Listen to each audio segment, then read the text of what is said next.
শুরুতেই থাকছে বাংলাদেশে গুমের ঘটনায় ভারতের সম্পৃক্ততা পেয়েছে কমিশন। এবারে জানিয়ে দিব রোডম্যাপের কথায় উপদেষ্টাদের অস্বস্তি, গণ আকাঙ্ক্ষা বিরোধী বলছে বিএনপি নেতা তারেক রহমান। আরও জানাবো আওয়ামী লীগের গোপন সভা থেকে নিখোঁজের পর এক তরুণের মরদেহ উদ্ধার। এদিকে আওয়ামী লীগের কর্মসূচি ঘিরে নেতাকর্মীদের গ্রেপ্তারে অভিযানের সিদ্ধান্ত। সবশেষে জানিয়ে দিব দেশজুড়ে সংগঠিত হচ্ছে বৈষম্য বিরোধী ছাত্র আন্দোলন। শুনছিলেন হাতে পাওয়া গুরুত্বপূর্ণ আপডেট সংবাদের শিরোনাম, এবারে বিস্তারিত। তবে তার আগে অনুরোধ রইল ভিডিওটিতে একটি লাইক দিন এবং কমেন্ট করে জানিয়ে দিন ভিডিও সম্পর্কে আপনার মূল্যবান মতামত। আরও জানিয়ে দিন ভিডিওটি কোথা থেকে দেখছেন বা কোন জেলা থেকে দেখছেন। বাংলাদেশে গুমের ঘটনায় ভারতের সম্পৃক্ততা পেয়েছে কমিশন। সাদা পোশাকধারী কয়েকজন ব্যক্তি ধানমন্ডি এলাকা থেকে এক যুবককে তুলে নিয়ে তার ঠোঁট অবশ করা ছাড়াই সেলাই করে দেয়। এক ব্যক্তিকে আটক করে যৌনাঙ্গ এবং কানে বৈদ্যুতিক শক দেওয়া হয়। এক ভিকটিম নদীতে ঝাঁপ দিয়ে পালানোর চেষ্টা করলে তাকে উদ্ধার করে সেখানেই হত্যা করা হয়। নির্যাতনের ভয়াবহ এসব বর্ণনার খবর উঠে এসেছে গুম কমিশনের অন্তর্বর্তী প্রতিবেদনে। শনিবার প্রধান উপদেষ্টা মুহম্মদ ইউনূসের কাছে অন্তর্বর্তী প্রতিবেদন জমা দেয় গুম সম্পর্কিত তদন্ত কমিশন।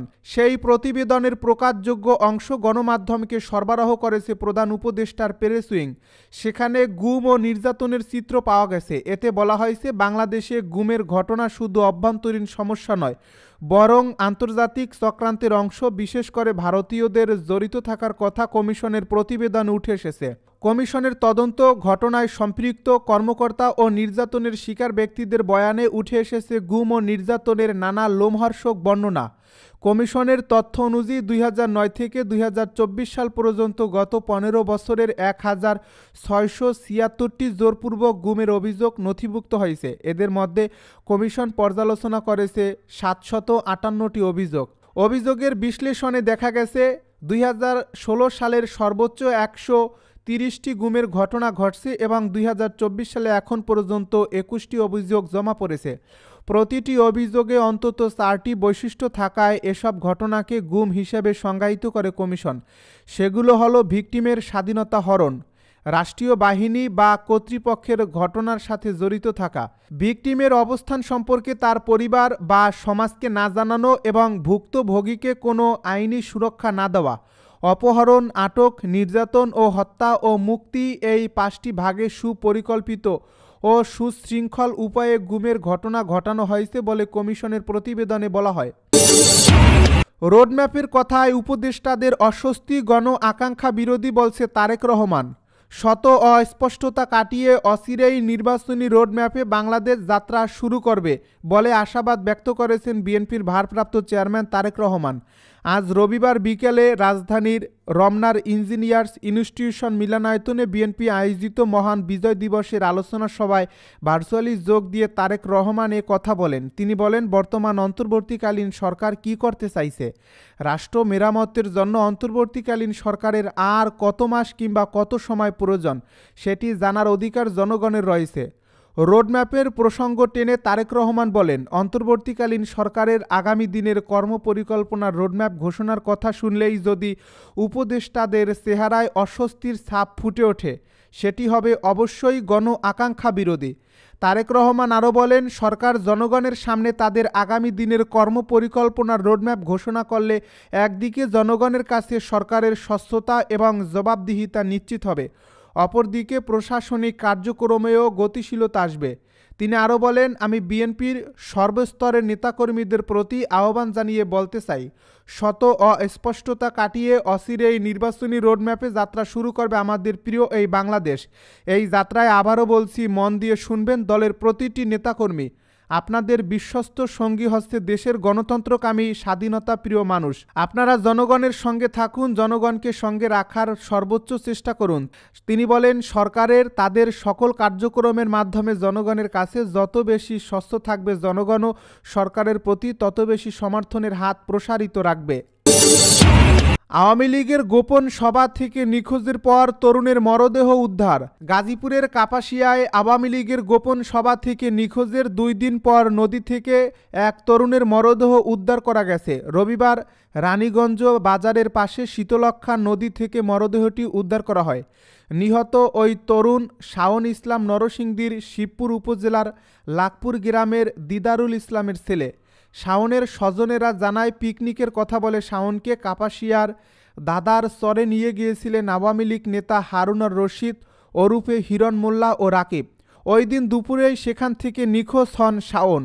পুলিশ জানায়, শীতলক্ষ্যা ও পুরাতন ব্রহ্মপুত্র নদের মিলন স্থলের মাঝে নির্জন ধাঁধার চর। উপজেলা আওয়ামী লীগের বিভিন্ন পর্যায়ের নেতাকর্মীরা শুক্রবার দুপুরে সেখানে জড়ো হন। বিজয় দিবসের অনুষ্ঠানকে লক্ষ্য করে নাশকতার পরিকল্পনা করছিলেন তারা। ধাঁধার চর ঘেরাও করে 12 জনকে পুলিশের হাতে তুলে দেয় স্থানীয়রা। এ ঘটনায় 59 জনের নাম উল্লেখসহ অজ্ঞাত আরও 20 থেকে 30 জনকে আসামি করে শুক্রবার কাপাসিয়া থানায় মামলা করা হয়। শাওনের বাবা দিদারুল ইসলাম জানান, ধাঁধার চর থেকে তার ছেলে না ফেরায় শনিবার কাপাসিয়া থানায় একটি সাধারণ ডায়েরি করেন তিনি। কাপাসিয়া ফায়ার সার্ভিসের একটি ডুবুরি দল আজ রানীগঞ্জ বাজারের পাশে শীতলক্ষ্যা নদী থেকে শাওনের মরদেহ উদ্ধার করে। আওয়ামী লীগের কর্মসূচি, নেতাকর্মীদের গ্রেপ্তারে অভিযানের সিদ্ধান্ত। মহান বিজয় দিবস উপলক্ষে কর্মসূচি ঘোষণা করেছে বাংলাদেশ আওয়ামী লীগ। তবে স্থানীয় সরকার, পল্লী উন্নয়ন ও সমবায় উপদেষ্টা আসিফ মাহমুদ সজীব ভুঁইয়া জানিয়েছেন, এ বিষয়ে আইনশৃঙ্খলা রক্ষাকারী বাহিনীর সতর্ক দৃষ্টি রয়েছে। তিনি আরও বলেন, আমরা দেখেছি আওয়ামী লীগ আগামীকাল কর্মসূচি ঘোষণা করেছে। এর আগেও বিভিন্ন সময় কর্মসূচি ঘোষণা করছে, কিন্তু সেগুলো হয়নি। আইনশৃঙ্খলা রক্ষাকারী বাহিনীর সতর্ক অবস্থায় রয়েছে এ বিষয়ে। রবিবার স্বরাষ্ট্র মন্ত্রণালয়ের সভাকক্ষে আইন শৃঙ্খলা সংক্রান্ত উপদেষ্টা কমিটির সভা শেষে তিনি একথা জানান। সভায় সভাপতিত্ব করেন স্বরাষ্ট্র উপদেষ্টা লেফটেন্যান্ট জেনারেল অবসরপ্রাপ্ত মোহাম্মদ জাহাঙ্গীর আলম চৌধুরী। আওয়ামী লীগ নেতাকর্মীদের নানা অপতৎপরতার পরিপ্রেক্ষিতে গ্রেপ্তার অভিযান আরও জোরদার করার সিদ্ধান্ত হয়েছে বলে জানিয়েছেন উপদেষ্টা। এর আগে এক ফেসবুক স্ট্যাটাসের মাধ্যমে মহান বিজয় দিবস উপলক্ষে কর্মসূচি ঘোষণা করে বাংলাদেশ আওয়ামী লীগ। দলটির পক্ষ থেকে স্মৃতিসৌধে শ্রদ্ধা নিবেদন, আলোচনা সভাসহ বিভিন্ন কর্মসূচির ঘোষণা দেওয়া হয়েছে। এ বিষয়ে এক প্রশ্নের জবাবে উপদেষ্টা আসিফ মাহমুদ বলেন, আওয়ামী লীগ ও ছাত্রলীগ যে কোনো সময় বিশৃঙ্খলা করতে পারে, সেই সম্ভাবনাও আছে। যতক্ষণ পর্যন্ত না তারা পুরোপুরি এলিমিনেটেড না হয়, ততক্ষণ তারা এই অপচেষ্টা চালিয়ে যাবে। সবার সিদ্ধান্ত নিয়ে আসিফ মাহমুদ বলেন, সার্বিক আইনশৃঙ্খলা পরিস্থিতির উন্নয়ন এবং সামনে আমাদের যে ইভেন্ট আছে, সেই ইভেন্টগুলোকে কিভাবে সুষ্ঠুভাবে এবং শৃঙ্খলা বজায় রেখে শেষ করা যায়, সেই বিষয়ে আলোচনা হয়েছে। আশা করি সামনের ইভেন্টগুলো খুব শান্তিপূর্ণভাবে করা যাবে। দেশজুড়ে সংগঠিত হচ্ছে বৈষম্য বিরোধী ছাত্র আন্দোলন।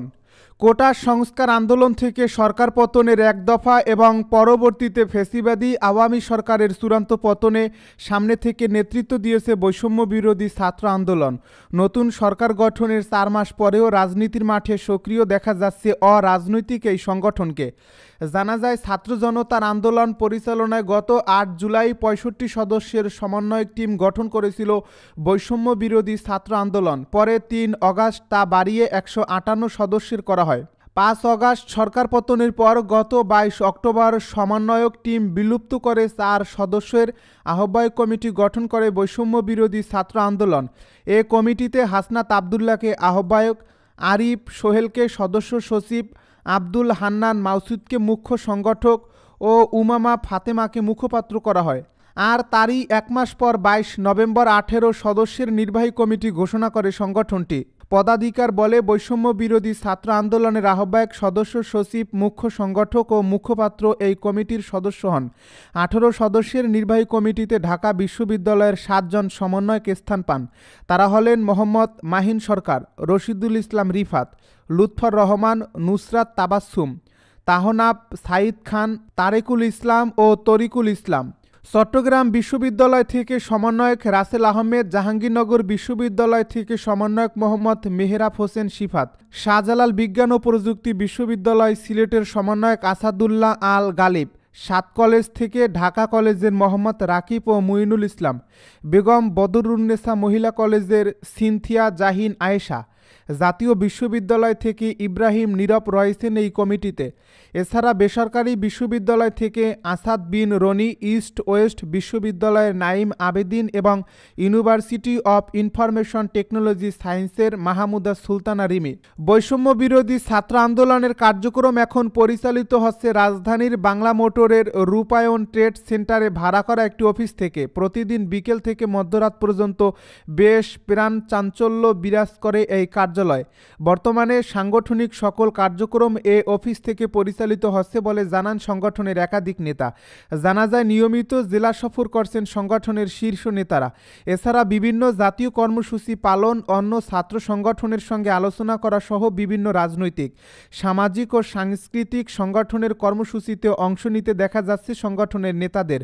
বৈষম্য বিরোধী ছাত্র আন্দোলনের মুখপাত্র উমামা ফাতেমা বলেন, এই ডিসেম্বরের মধ্যে সব জেলায় কমিটি গঠনের কাজ শেষ করা নিয়ে তাদের মধ্যে আলোচনা হয়েছে। বেশ কিছু কমিটি প্রস্তুত করা হয়েছে, ধাপে ধাপে প্রকাশ করা হচ্ছে। সংগঠনটি শীঘ্রই গঠনতন্ত্র প্রণয়নের কাজ এগিয়ে নেবে বলেও জানান তিনি।